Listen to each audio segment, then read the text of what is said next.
আপনি যদি স্পেনে এসে বৈধ হতে চান তাহলে আজকের ভিডিওটি আপনার জন্য।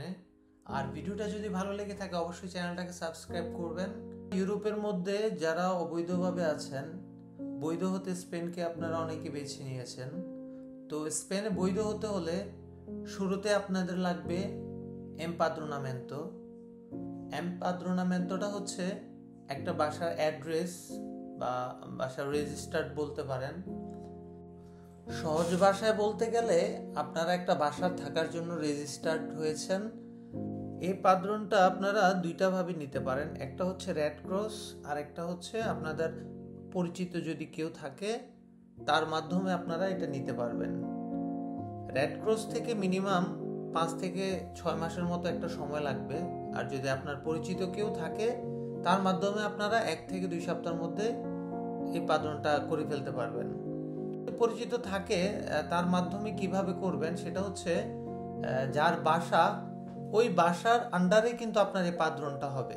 আপনার যদি পরিচিত কেউ না থাকে তাহলে আপনারা আমার সাথে যোগাযোগ করতে পারেন। ডিসক্রিপশন বক্সে আমার হোয়াটসঅ্যাপ নাম্বার দেওয়া থাকবে। পাদ্রনটার জন্য মূলত আপনাদের যে অরিজিনাল যে পাসপোর্ট ছাড়া কিন্তু আপনি পাদ্রন করতে পারবেন না। পাসপোর্ট নিয়ে গিয়ে ওই কমিউনিয়ন থেকে আপনাদের পাসপোর্ট সহ আপনি যখন যাবেন তখন ওখান থেকে আপনারা এটা করে নিয়ে আসতে পারবেন। সাথে কিন্তু আপনার যে বাসার মালিক সেও কিন্তু আপনার সাথে যেতে হবে। পাদ্রনটা দিয়ে কিন্তু আপনার রেসিডেন্ট পারমিটের প্রসেসিংটা শুরু হয়। পাদ্রনের বয়স যখন 2 বছর হবে তখনই কিন্তু আপনার রেসিডেন্ট পারমিটের জন্য আপনি এলিজিবল থাকবেন। যখন যেই তারিখ যে দিন থেকে আপনি এমপাদ্রোনামেন্টোটা করবেন তখন থেকে কিন্তু আপনার 2 বছর সময়টা হিসেব করা হবে। মানে আপনি এখন স্পেনে 2 বছর থাকলে কিন্তু আপনার রেসিডেন্ট পারমিটটা পেয়ে যাচ্ছেন, যেটা দিয়ে আপনি দেশে যেতে পারবেন, স্পেনে থাকতে পারবেন। পাদ্রন করলে কিন্তু আপনি কাজের জন্য কোনো পারমিশন পাবেন না। আপনার যখন রেসিডেন্ট পারমিট হবে তখনই কিন্তু আপনি কাজের জন্য পারমিশন পাবেন। জাস্ট আপনি এই পাদ্রনটা দিয়ে শুধু স্পেনে থাকতে পারবেন।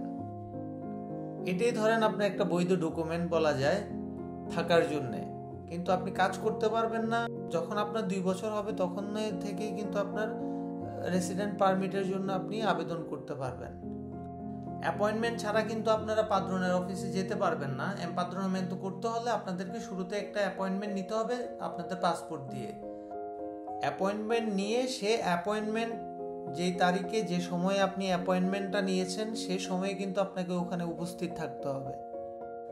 আপনারা যদি এমপাদ্রোনামেন্টো করার জন্য কাউকে খুঁজে না পান তাহলে আপনারা আমার সাথে যোগাযোগ করতে পারেন।